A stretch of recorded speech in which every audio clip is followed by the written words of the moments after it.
Welcome back clean news. चलिए देखते हैं मध्य प्रदेश की 25 फटाफट बड़ी खबरों को। इससे पहले आप एमपी के किस जिले से न्यूज को देख रहे हैं हमें कमेंट बॉक्स में जरूर बताइए। साथ ही डेली अपडेट रहने के लिए चैनल को सब्सक्राइब कर बेल आइकन को दबाना बिल्कुल न भूलें।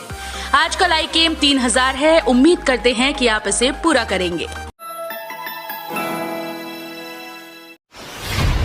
इंदौर के एमजीएम मेडिकल कॉलेज में होगी जीनोम सीक्वेंसिंग की जांच।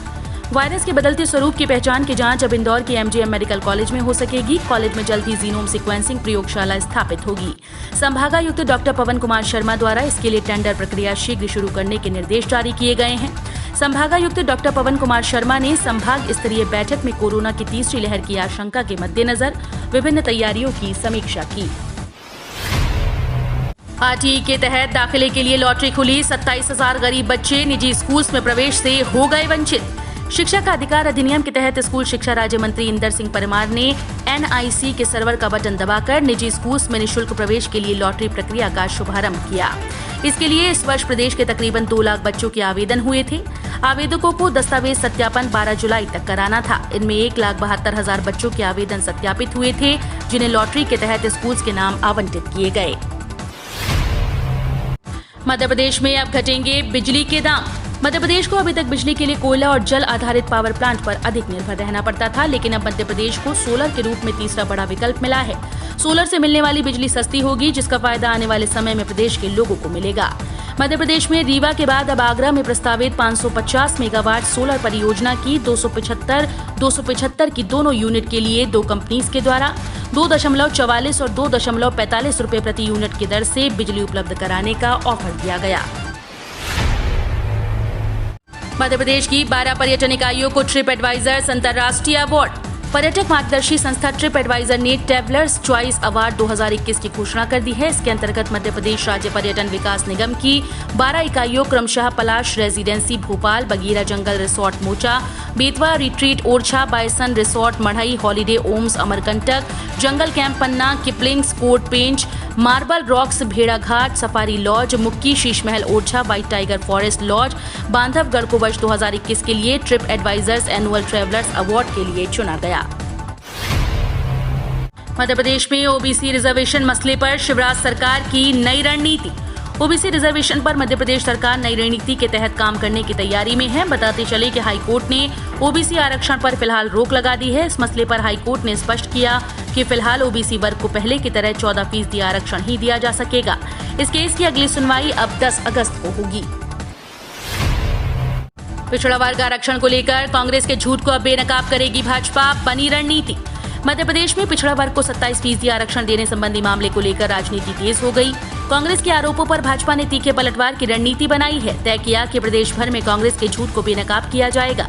जनता को सच बताने के लिए समिति का गठन भी किया जाएगा। हाईकोर्ट के फैसले के खिलाफ सरकार सुप्रीम कोर्ट जाने की तैयारी कर रही है। कमलनाथ की सोनिया गांधी से मुलाकात, मिल सकती है कोई बड़ी जिम्मेदारी। मध्य प्रदेश के पूर्व सीएम और वरिष्ठ कांग्रेस नेता कमलनाथ कांग्रेस के अंतरिम अध्यक्ष सोनिया गांधी से मिलने उनके दिल्ली स्थित आवास 10 जनपद पहुंचे। कांग्रेस की महासचिव प्रियंका गांधी भी इस दौरान वहां मौजूद रहीं। माना जा रहा है कि कांग्रेस में कमलनाथ को कोई बड़ी जिम्मेदारी सौंपी जा सकती है। कमलनाथ गांधी परिवार के काफी करीबी हैं और पहले भी पार्टी में काफी बड़े पदों पर रहे हैं।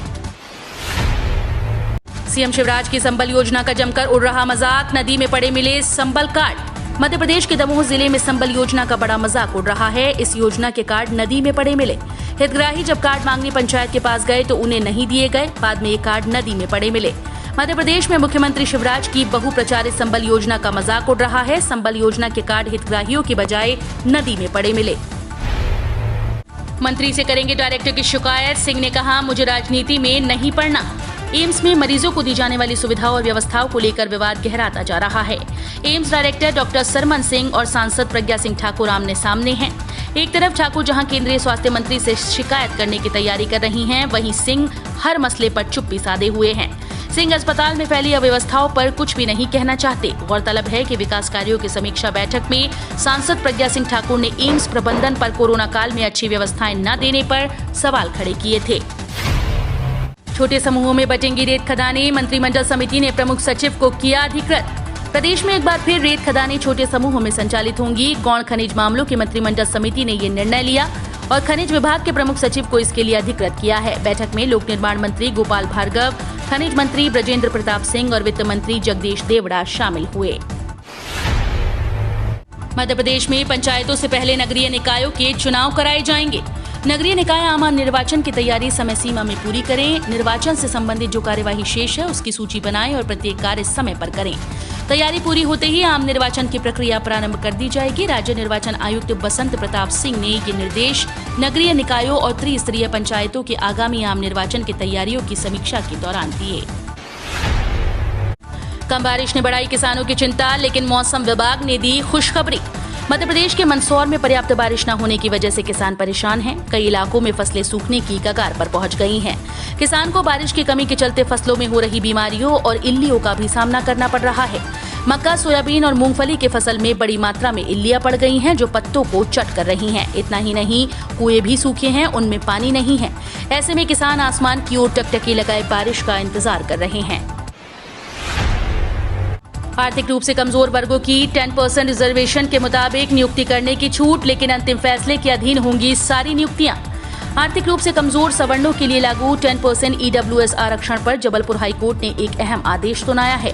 हाईकोर्ट ने राज्य सरकार को आदेश दिया कि वो आर्थिक रूप से कमजोर तबके को फिलहाल EWS आरक्षण तो दे सकती है, लेकिन इस आरक्षण पर होने वाली नियुक्तियां हाईकोर्ट के अंतिम फैसले के अधीन रहेंगी। मतलब हाईकोर्ट अगर आरक्षण रद्द करने का फैसला सुनाता है तो EWS आरक्षण के तहत हुई सभी नियुक्तियां भी रद्द मानी जाएंगी। हाईकोर्ट के फैसले के खिलाफ सुप्रीम कोर्ट जाएगी सरकार। क्रीमी लेयर की सालाना आय सीमा 8 से बढ़ाकर 12 लाख करने की तैयारी। सरकारी भर्ती में पिछड़ा वर्ग के आरक्षण के मामले में मध्य प्रदेश हाईकोर्ट के फैसले के खिलाफ सरकार सुप्रीम कोर्ट जाएगी। मुख्यमंत्री शिवराज सिंह चौहान द्वारा पिछड़ा वर्ग मोर्चा के पदाधिकारियों की बैठक में इस मुद्दे को लेकर चर्चा हुई। इसके साथ ही ओबीसी वर्ग के लिए क्रीमी लेयर की सीमा को 8 लाख से बढ़ाकर 12 लाख करने पर भी विचार हुआ। बीजेपी युवा मोर्चा की टीम में एमपी से किसी नेता को नहीं मिली एंट्री, कांग्रेस ने कसा तंज। बीजेपी युवा मोर्चा के राष्ट्रीय अध्यक्ष तेजस्वी सूर्या ने भाजपा युवा मोर्चा की राष्ट्रीय कार्यकारिणी गठित कर दी। खास बात यह है कि इस कार्यकारिणी मध्य प्रदेश बीजेपी से किसी भी युवा नेता को जगह नहीं मिली, जिस पर कांग्रेस ने तंज कसना शुरू कर दिया। तंगहाल अर्थव्यवस्था ने बढ़ाई चुनौती, पेट्रोल डीजल बना सरकार की आमदनी का मुख्य जरिया। कोरोना संकट ने मध्य प्रदेश की अर्थव्यवस्था की कमर तोड़ दी। सरकार के पास विकास और कल्याण के बड़े कार्यों को आगे बढ़ाने के लिए धन नहीं। मुख्यमंत्री शिवराज सिंह चौहान खुद कह चुके हैं कि सरकार का खजाना खाली है, लेकिन वो कोई भी जरूरी काम नहीं रुकने देंगे। वो बार बार दोहरा रहे हैं कि स्वास्थ्य सेवाओं के लिए जरूरी राशि जुटाई जाएगी और कोई अन्य काम भी ठप नहीं होने पाएगा। विपक्ष सवाल उठा रहा है कि जब खजाने में धन ही नहीं है तो विकास और कल्याण के कार्यक्रम संचालित कैसे होंगे। शिवराज सरकार ने सोशल मीडिया पर कसा शिकंजा, नोडल अधिकारी को नोटिस देने के साथ कार्रवाई का सौंपा जिम्मा। मध्य प्रदेश की शिवराज सरकार ने भी सोशल मीडिया पर आपत्तिजनक पोस्ट पर रोक लगाने की तैयारी कर ली। अब पूरी सख्ती के साथ आपत्तिजनक पोस्ट और भड़काने वाले कंटेंट पर नकेल कसी जाएगी। मध्य प्रदेश सरकार ट्विटर, फेसबुक और इंस्टाग्राम को आपत्तिजनक कंटेंट को लेकर नोटिस देगी। मध्य प्रदेश कांग्रेस में समीकरण बदलने के आसार। कांग्रेस में राष्ट्रीय स्तर पर चल रही गतिविधियों के बीच मध्य प्रदेश में भी कांग्रेस के भीतर समीकरण बदलने के आसार बनने लगे हैं। इसकी वजह यह है कि पूर्व मुख्यमंत्री दिग्विजय सिंह की सक्रियता तेजी से बढ़ी है और उनके राज्य विभिन्न हिस्सों में दौरे भी होने लगे हैं। कांग्रेस में कई राज्यों में खींचतान का दौर जारी है और गांधी परिवार के खिलाफ आवाजें उठी हैं। इसके साथ ही पार्टी के अंतरिम अध्यक्ष सोनिया गांधी के विश्वस्त अहमद पटेल का निधन हो चुका है। मध्य प्रदेश के 27 जिलों में सामने आए कोरोना वायरस डेल्टा वेरिएंट के मामले। मध्य प्रदेश समेत देश भर में दूसरी लहर के लिए जिम्मेदार माने जा रहे कोरोना वायरस के डेल्टा वेरिएंट के मामले प्रदेश के 27 जिलों में पाए जाने की पुष्टि हो चुकी है। इनमें सबसे ज्यादा भोपाल के 177 सैंपल में डेल्टा वेरिएंट की पुष्टि हुई। प्रदेश के विभिन्न जिलों में अब तक भेजे गए 1654 सैंपल्स में से 628 में अलग अलग वेरिएंट मिले हैं। इनमें सर्वाधिक 540 यानी 33% में डेल्टा वेरिएंट मिला है। सरसों दाना 7,900 रुपए क्विंटल पर पहुंचा। सोयाबीन दाना और लूज के रेट में गिरावट। विदेशी बाजारों में तेजी के रुख और बरसात के मौसम की मांग बढ़ने के बीच स्थानीय तेल तिलहन बाजार में सरसों, सोयाबीन तेल सहित विभिन्न तेल तिलहनों के भाव तेजी के रुझान के साथ बंद हुए। वहीं आगरा, सलोनी, कोटा में सरसों तिलहन के दाम 7800 रुपए से बढ़ाकर 7900 रुपए क्विंटल पर पहुंच गया। हालांकि दिल्ली मंडी में 42% कंडीशन का भाव 7480 से 7530 रुपए क्विंटल रहा। 43,880 रुपए बढ़ी कर्मचारियों की सैलरी। कुल डीए का पैसा 1,06,008 रुपए पहुंचा। केंद्रीय कर्मचारियों का इंतजार आखिरकार खत्म हो गया। केंद्र की मोदी सरकार ने पिछले 18 महीने से फ्रीज चल रहे महंगाई भत्ते से रोक हटा दी। इसके साथ ही कर्मचारियों के डीए में 11% का इजाफा किया गया। 7th पे कमीशन के तहत अब सभी केंद्र सरकार के कर्मचारी और पेंशनर्स को 28% की दर से डीए और डीआर का भुगतान होगा। सितंबर महीने में भुगतान कर दिया जाएगा। सितंबर की सैलरी में डीए का भुगतान 28% की दर से होगा और 2 महीने का एरियर भी दिया जाएगा। शिवराज सरकार भरोसा बरकरार, जानिए बीजेपी क्यों ला रही है नया नारा, किस ओर है इशारा। विधानसभा चुनाव में शिवराज है तो विश्वास है का नारा देने वाली बीजेपी अब इस नारे को बदलने जा रही है। बीजेपी ने शिवराज सरकार की ब्रांडिंग के लिए नया नारा तैयार कर लिया है। इस नारे के साथ ही अब जनता के बीच जाने की तैयारी है। बीजेपी ने शिवराज सरकार की ब्रांडिंग के लिए नया नारा शिवराज सरकार भरोसा बरकरार दिया है। इस नारे के साथ प्रकाशित की गई सैकड़ों की संख्या में बुकलेट बीजेपी प्रदेश मुख्यालय में पहुंचाई गई हैं। अब इन्हीं बुकलेट्स को कार्यकर्ता जनता के बीच लेकर जाएंगे। डॉक्टर दक्षेश ठाकर की मध्य प्रदेश राज्यपाल के ओएसडी के तौर पर हुई नियुक्ति। सूरत के डॉक्टर दक्षेश ठाकर को मध्य प्रदेश के राज्यपाल मंगूभाई पटेल के ओएसडी के तौर पर नियुक्त किया गया। डॉक्टर ठाकर सूरत की वीर नर्मद दक्षिण गुजरात विश्वविद्यालय के कुलपति पर 2 टर्म तक नियुक्त रहे थे। इसके बाद वो सूरत में स्थायी होकर निवृत्त जीवन गुजार रहे थे। वीएनएसजीयू के विकास में उनका उत्तम योगदान होने के चलते उनके कार्य को देख उन्हें ओएसडी पद पर नियुक्त कर सम्मानित किया गया। एमपी में विधायकों को दी जाएगी असंसदीय शब्दों की पुस्तिका, फेंकू झूठा और चोर नहीं बोल पाएंगे माननीय।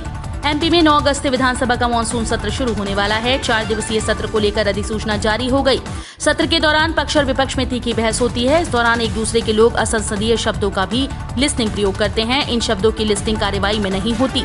ऐसे में विधायक को पहले ही आगाह करने के लिए विधानसभा की तरफ असंसदीय शब्दों का शब्दकोश तैयार किया गया है। विधायकों को जानकारी देने के लिए ये शब्दकोश उपलब्ध करवाया जाएगा कि उन्हें किन शब्दों से बचना चाहिए।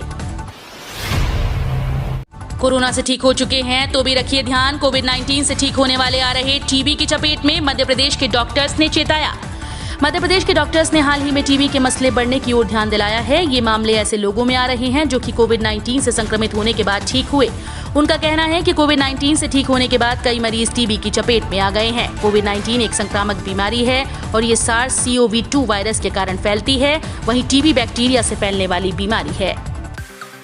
हम रोज ऐसे ही न्यूज लाते रहेंगे। आपने अभी तक क्लीन न्यूज एमपी को सब्सक्राइब नहीं किया है तो फटाफट सब्सक्राइब कर लें। साथ ही बेल आइकन को दबाना बिल्कुल ना भूलें ताकि कोई लेटेस्ट अपडेट मिस ना हो।